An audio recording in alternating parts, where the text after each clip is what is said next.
Please leave, it's too cramped in here. That's what Jennifer said with a laugh. It was the most smug and unsettling smile I had ever seen. As I stood there, shocked, Jennifer repeated herself. It didn't make sense to me why I had to leave when it was my house. This is my house, you know. What are you talking about?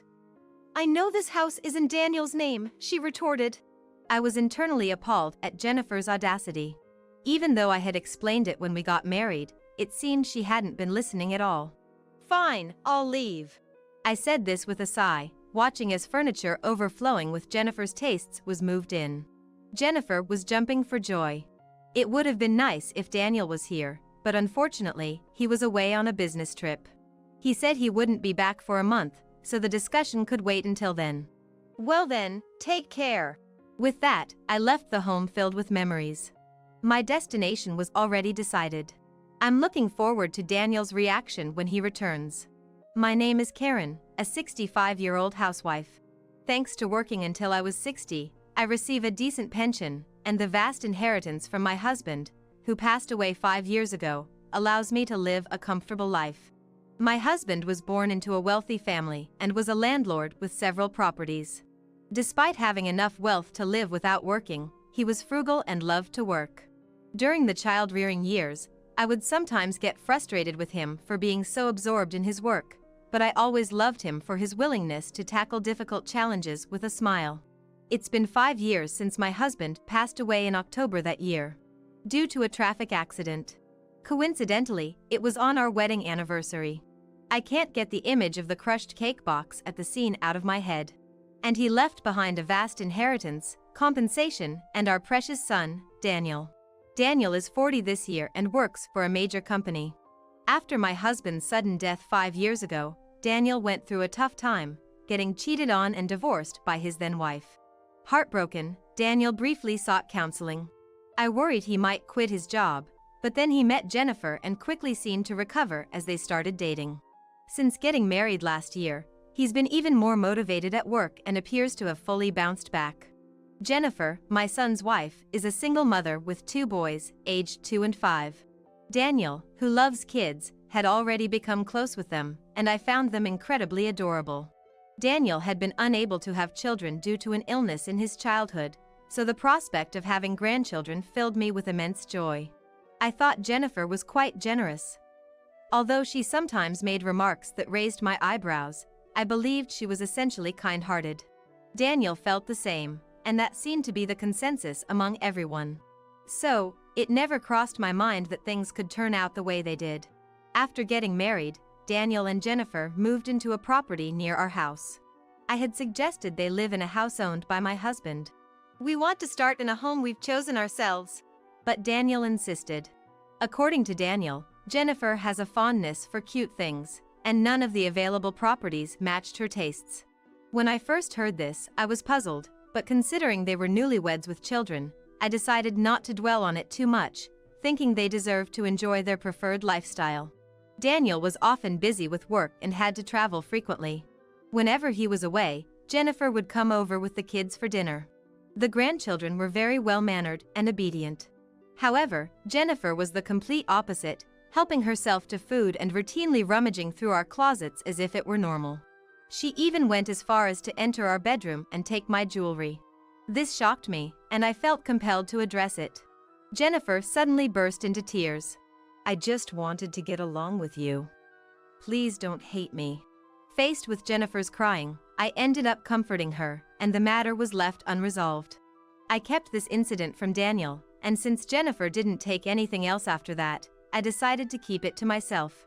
About 6 months into their marriage, Jennifer began sending the kids over to stay with us frequently. She would call suddenly the day before and hang up quickly, making it difficult to refuse.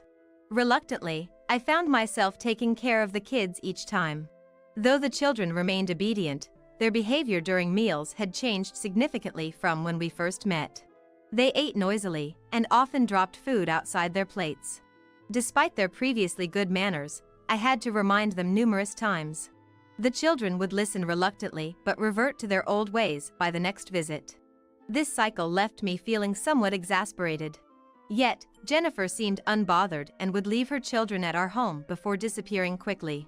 Initially, Jennifer showed her face, but after a few times, she began sending the kids over by themselves.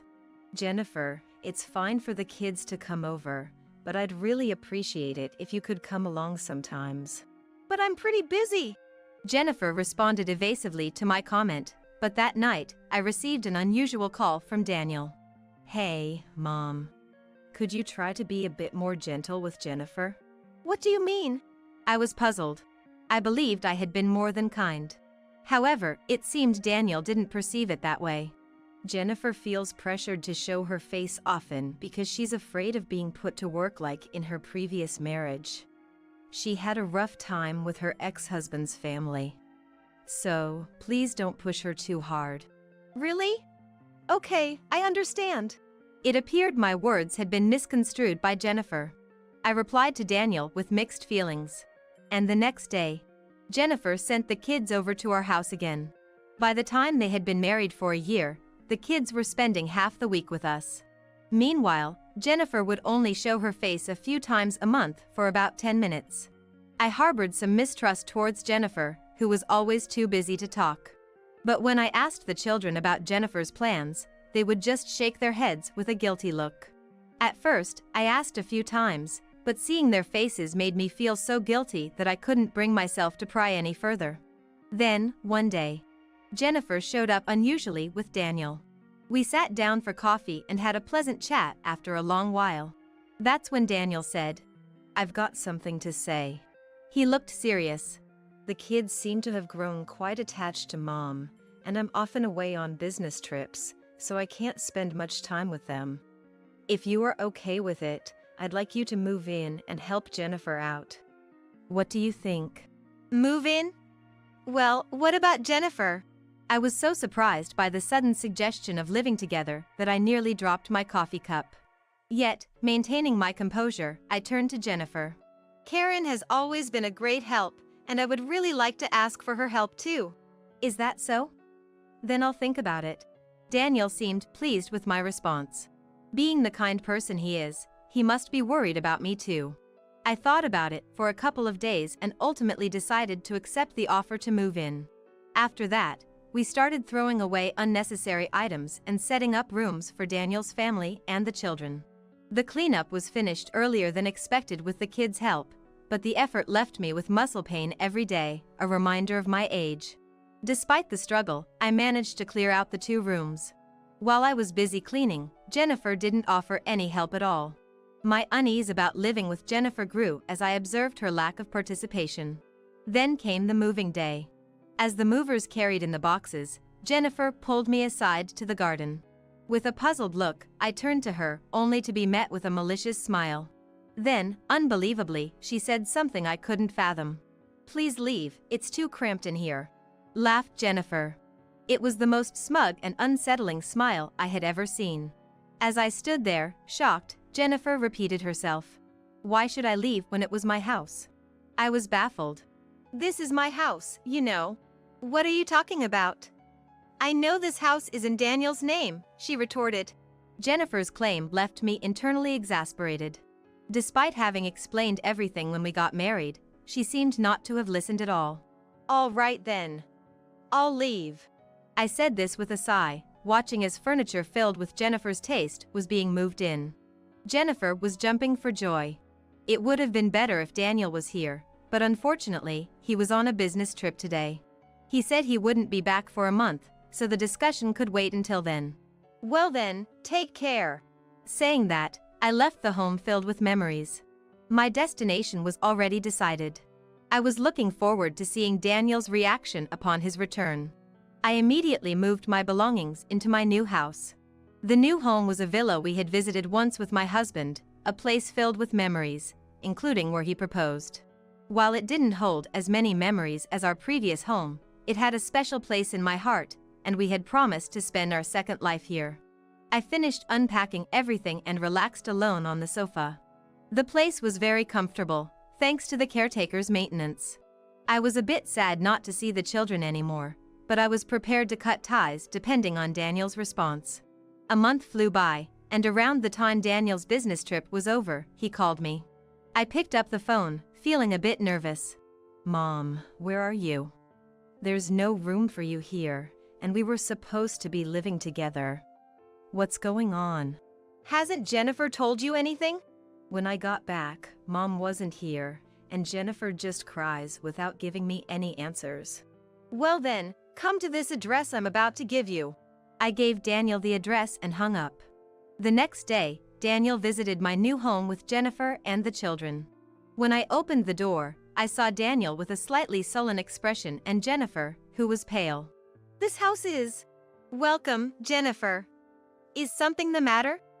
No, nothing. Jennifer was clearly tense, while the children looked around curiously.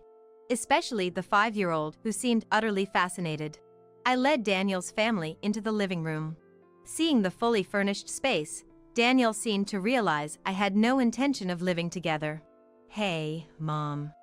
Why did you suddenly decide to end the living arrangement?" Well, Jennifer should know that better than anyone, shouldn't she? I said, and Daniel scratched his head with a slightly irritated expression. Before starting to recount what he had heard from Jennifer. Jennifer said you didn't like her taste in furniture, right? But it was just our room, so couldn't you have just let it be? She said she had to buy more furniture for the living room because you left. Oh, she added more furniture, did she? I looked in Jennifer's direction, and she twitched. However, her lips were slightly curved upwards. She probably thought that without proof, Daniel wouldn't believe the truth coming from me. Jennifer, why lie? I haven't lied about anything. Upon hearing my words, Jennifer burst into tears. Daniel consoled her, seeming to regard me as the troublemaker. But the grandchildren, hanging their heads behind them, didn't look at Jennifer. I let out a big sigh. "Jennifer, stop the fake crying. The children can see through it." That's terrible. Daniel, I'm really not lying, believe me. Jennifer said this as she jumped into Daniel's arms, burying her face against him and pleading. Though her face wasn't visible, her voice didn't sound like she was crying at all.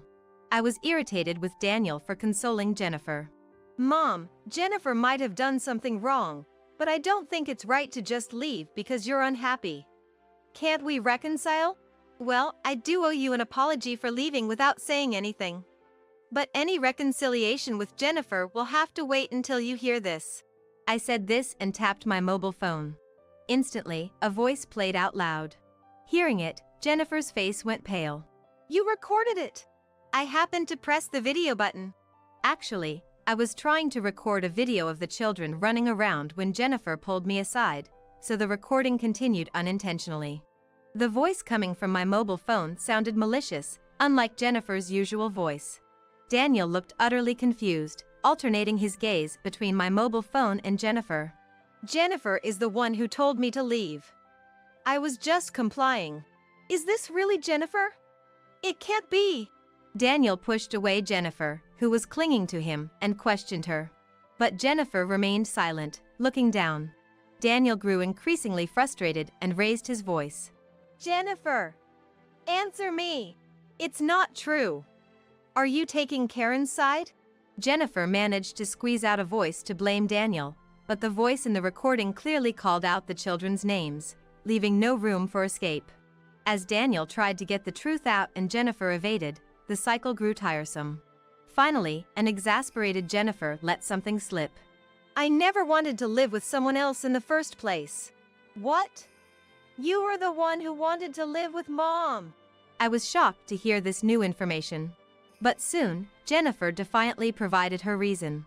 Of course, I couldn't understand why Karen was living in a house in your name while we had to rent. I wanted a house of our own. It seemed she was concerned about being ridiculed for living in a rental after remarrying. Daniel had rented a high-end condominium in the area, costing about $4,000 a month.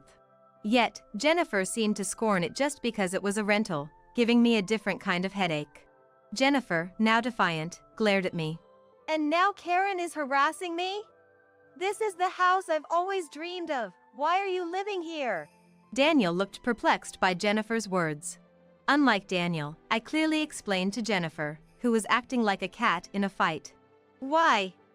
Because this was originally a property owned by my husband. That's a lie. Because this place is. Jennifer was probably thinking of the caretaker. I showed Jennifer a photo on my mobile phone. Seeing the person in the photo, Jennifer exclaimed, Father! My husband had passed away before Daniel remarried, so Jennifer had never met him. She had never called my husband father. Therefore, the father Jennifer referred to must be the children's paternal grandfather. The photo showed Jennifer's Fael and me shaking hands. It was taken as a memento when we moved in. Jennifer looked at me, her face turning pale. How do you know him? How? Because he's the caretaker here, obviously. Hearing this, Jennifer sat down on the spot. Daniel also seemed unable to grasp the situation. This is a good opportunity. I decided to continue. We talked when we moved in. That's when I found out he's your ex-husband's father. And the real reason for your divorce, too. The real reason for the divorce? Daniel's voice echoed in surprise. Jennifer, who had stopped trying to pretend, became suddenly flustered by my words. Karen! There must be some misunderstanding. I'm sorry. Let's go home together.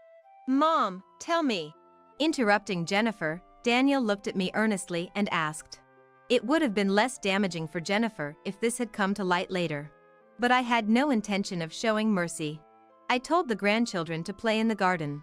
The children looked at Jennifer but nodded at my words and went outside. I waited until the children were completely outside playing, then turned back to Jennifer. I heard from Jennifer that it was her husband's infidelity, but in fact, it was Jennifer who had an affair. Daniel was shocked, and Jennifer shook and looked away. I can't believe this, Karen. Why would you lie about? Oh, I also have a copy of the notarized document here. I pulled out the document from a drawer and handed it to Daniel. Daniel's face turned pale as he read through the document. What's this? Compensation? Custody to be discussed again once the child can choose? Meeting before remarrying? I wasn't informed about any of this. Right. The other family said they hadn't heard about the remarriage either. Jennifer looked down, her face turning white. Daniel sighed and turned to Jennifer. His gaze devoid of the initial kindness. Hey, when I got divorced because I was cheated on, what did you say? That the cheater is to blame, unforgivable, right? Yeah. And then, didn't you say, I would never cheat? Jennifer had a look of not knowing how to answer. Daniel grew increasingly heated in response to Jennifer's silence. So, the story about divorcing to escape from your husband's infidelity and extreme control, putting the kids at risk, was also a lie? What's that about? I had to say that, or you wouldn't have dated me, right? Of course not. Daniel yelled back, overlapping Jennifer's desperate response. In contrast to Daniel, who was breathing heavily from excitement, Jennifer started to sulk defiantly. I sighed. I heard you've been refusing visits since you started dating Daniel. And, apparently, you've been leaving all the housework and childcare to his family. Now you tried to dump it on me after remarrying. Why do you have to say unnecessary things? Because of you, Daniel is mad at me. Don't make him angrier. Jennifer yelled at me loudly, to which Daniel cast a cold glance. Jennifer's unguarded outburst revealed a starkly different image from the one she had maintained. It's over between us. Let's get a divorce. What? No. I don't want a divorce. Jennifer clung to Daniel, who tried to shake her off impatiently. Yet, Jennifer persisted. Just as Daniel's frustration seemed about to explode, an unexpected person entered. Mom, you're saying the same things you told Dad. You've got a new boyfriend now, so stop bothering Daniel. Michael, Jennifer's eldest son, spoke with a maturity beyond his 5 years. I wasn't the only one surprised by his sudden return from the garden. What? Why are you saying unnecessary things? Michael, what do you mean by a new boyfriend? Stopping Jennifer's angry retort, Daniel squatted down and asked Michael. Looking a bit perplexed, Michael spoke again. Whenever Daniel's not here, Mom tells me to go to Grandma's house. Then, Mom's boyfriend comes to pick me up. Michael! Don't tell lies! Daniel hugged Michael and glared at Jennifer, who was taken aback by his genuine anger. Anyway, let's discuss the rest later, including the boyfriend and the compensation, with him involved. It's not like that. I love you. It was just a little fling with that guy. That guy, huh? Jennifer looked regretful at Daniel's remark. Daniel stood up, shielding Michael, and looked coldly at Jennifer. Then, forcibly dragging her, he kicked her out of the house. Wait, Daniel! Open the door! The next time we talk will be with a lawyer involved. I'll let the kids see their father. I've already contacted my parents. They're coming to pick them up. Wait! What do my parents have to do with this? Jennifer kept knocking on the door for a while, but soon the noise stopped. Shortly after, I could hear arguing voices, followed by the doorbell ringing. Jennifer's parents were standing there, apologized, and after entrusting the grandchildren to me, took Jennifer back with them. The grandchildren were safely introduced to Jennifer's ex-husband's family afterward. It seems Jennifer had changed her phone number and moved without notice since she started dating Daniel, making it impossible to contact her. Her ex-husband and his parents burst into tears and embraced the children the moment they saw them. Although Daniel had already adopted the children, transferring custody to Jennifer's ex-husband took some time due to the process. Jennifer was strictly reprimanded by her parents and now works live-in at a relative's hotel, ensuring she can't run away again. It's a family-run business, and with high alimony payments to Daniel and her ex-husband, she reportedly has almost no time off except for meals. I can't stand it anymore. I want to quit. She often complains like this, but her relatives are said to be strict with her. Daniel, having gone through his second divorce, has sworn off marriage and thrown himself into his work. Though he still seems to be recovering from the shock, I recently found out he's reconnected with a childhood friend who lived nearby, 10 years younger, and they occasionally go out for meals. This childhood friend even visited me to say hello. It turns out she's been in love with Daniel since they were kids, never having a boyfriend because of her feelings for him. It's heartwarming to know the cute girl who used to say she'd marry Daniel still holds those feelings into adulthood. As a parent, it makes me incredibly happy, and Daniel seems a bit pleased too.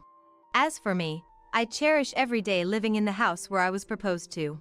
The house, altered by Jennifer's changes, has been completely rebuilt and now rents out as a property. Living alone, I never feel lonely, almost as if my husband is still close by. I'm looking forward to enjoying the second phase of my life, so I have plenty of stories to share with my husband when we're reunited.